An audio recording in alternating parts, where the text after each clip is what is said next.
against a team like Ohio State, how does it change the energy? Obviously, when you open up the season, there's energy, there's excitement, but when you open up against a team like that, does it change the energy, and how does it change the energy? I think it changes your focus. Just to beat quality teams, especially well-coached teams, which I'm not sure how good Ohio State will be this year because they have some different pieces.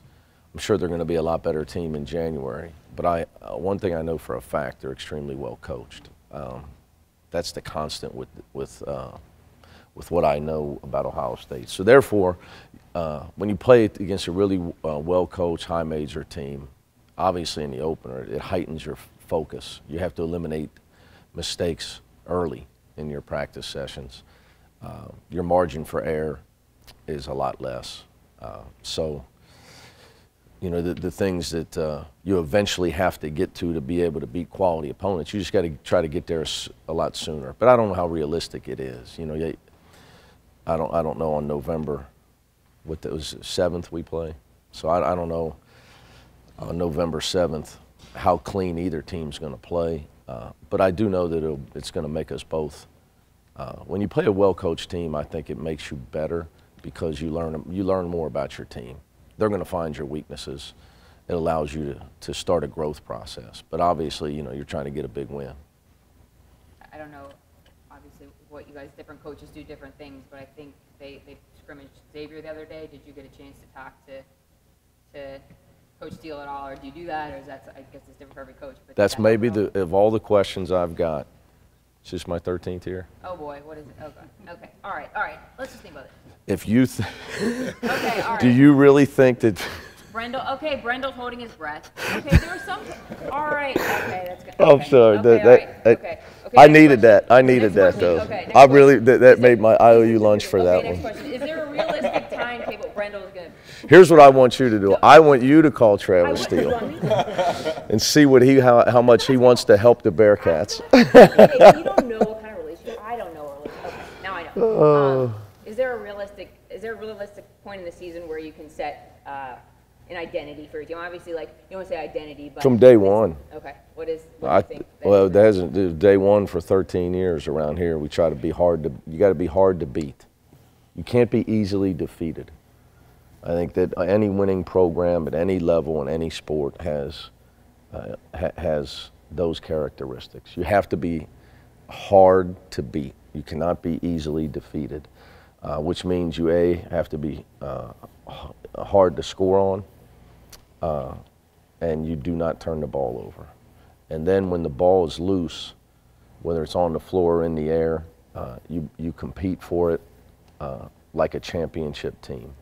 So I think if you look around, like in our sport, and the teams that have continued success, whether it's Villanova or Gonzaga, you know, teams that are not in Power 5 leagues, that maybe don't have all the accolades of some other teams, lottery picks of some other teams that win every year.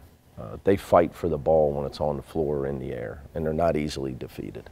So I would think that that's also something you start from day one, and we're playing a team and a coach that stands for the exact same stuff. So that's why I think it's great that we're playing. Hopefully we can play for a long time, scrape out a few wins here and there. It's great for basketball in Ohio, but I think it's definitely going to make us a better team. Does the historical significance of this mean anything to you, or what do you think it means to your fans? Yeah, I think, you know, there's probably people, I mean, you know, I don't know, is there anybody alive that saw the last time we played each other in the regular season? Oh, I am. No, on campus, not you know, not the game that I was set up for. Yeah, I saw that one. Yeah, not that game. Like, so it would have been 1921. So be interesting to see if there's anybody alive that actually saw the last time we played each other on campus. So I'll ask Chuck. we'll ask Chuck Mashock. So you know, I'm sure there were people that, you know, never thought they'd see it in their lifetime. So I think it's great. You know, again, any chance I get, they just did a couple podcasts. I would say this. You know, I think I appreciate Coach Holtman and their athletic director Gene Smith. they're forward, what I would say, forward thinking, modern thinking, and that the game is a positive. And the thing I like about playing is, we don't have hatred for each other. It's a game of basketball. Two coaches that really respect each other. I appreciate, somebody showed me something where Coach Holtman said, hey, they're a big-time program, and the fact that he referred to us that way. Obviously, Ohio State's had a big-time program for a long time, so there's no shame in losing just because you're in state. It's not like it's going to kill your recruiting. There's no gamble in it. The days of don't play anybody else in state because I think that all that stuff's over with.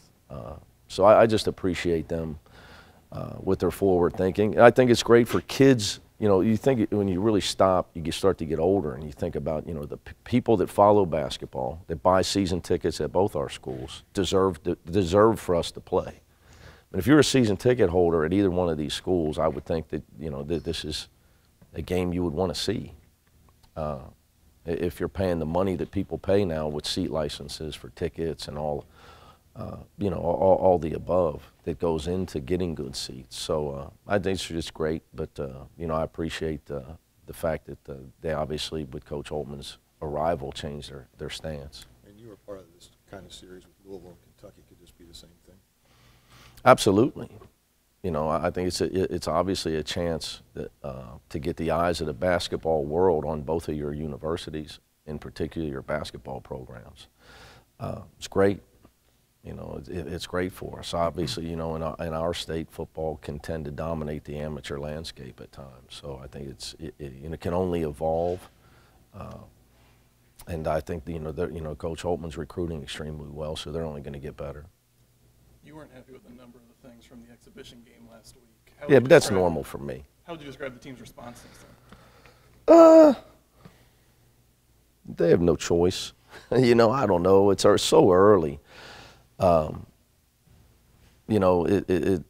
you have to understand as a coach, you're frustrated with mistakes, but nothing that surprised me, to be honest with you. I think that when you have a team that is everybody's in a different seat on the bus, and it's going to take time for them to realize there's a different level of responsibility that goes with sitting in that new seat.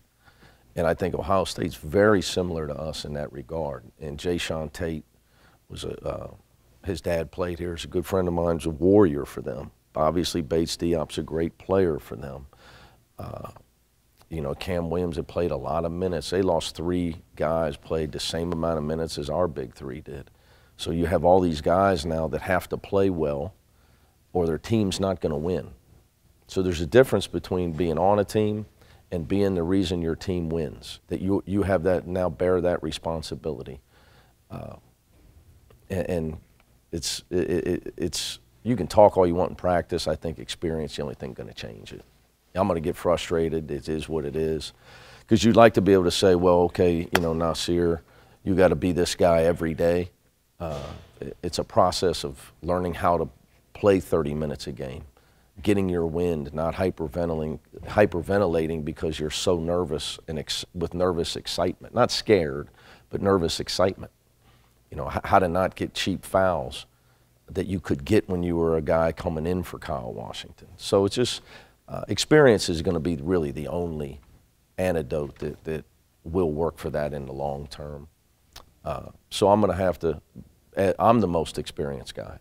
So I'm going to have to it's harder as a coach when you have less experience, because you just got more nails to pound to get your house on solid footing, for lack of a better way. Kane Broom led you guys in scoring on last Thursday in the exhibition match. I know you talked a lot about Trayvon and Nazir getting bigger roles. What's your belief in the role that Kane Broom's going to play this year? Is it going to be similar or bigger? I'd like for Kane Broom to play the role of senior leader that gives us tremendous intensity every game. And if he does that, his scoring will take care of itself. I think the biggest adjustment for Kane is real simple. Being highly intense at all times. It's almost like for him, it's a personality change. you can't, it's a lot harder to score points at the highest level when he was really playing at the lowest level of Division I. So for him, it's an intensity factor of trying to be a dominant player at his best, exerting all his energy all the time. If he does that, he'll be fine with his scoring. If he doesn't, he'll be inconsistent. Talked a lot about turnovers and rim protection. Is there Yeah. anything specific to Ohio State coming up that you also feel will be key to that match? Defensive rebounding. Defensive rebounding.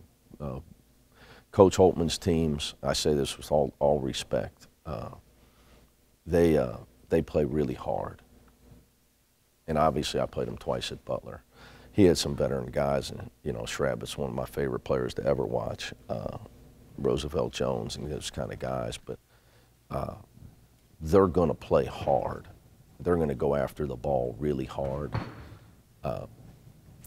Our rebounding, our defensive rebounding is an area where we were in the middle of the pack last year. We're second in the nation in defense, but our defensive rebounding wasn't as good as it needed to be, or we'd have been first. And we actually got knocked out of the tournament because of a defensive blockout assignment we missed. So that you know, that's an area of concern early in the season. You got so many things to work on that you're trying to work on, and as a coach, you know, how physical do you want to get with your blockout drills? You know, the old days, Tom Izzo went with helmet and shoulder pads. You know, how much do you want to do that when you're starting practice so early and you can get guys hurt? So that would be an area of concern. Whenever you're playing a Big Ten team as well, because I mean, it's just a physical league. And you know, the Wesson brothers, Kyle Young, those guys are Potter. They got some. Those guys are all returning players. Their frontline guys are all returning players.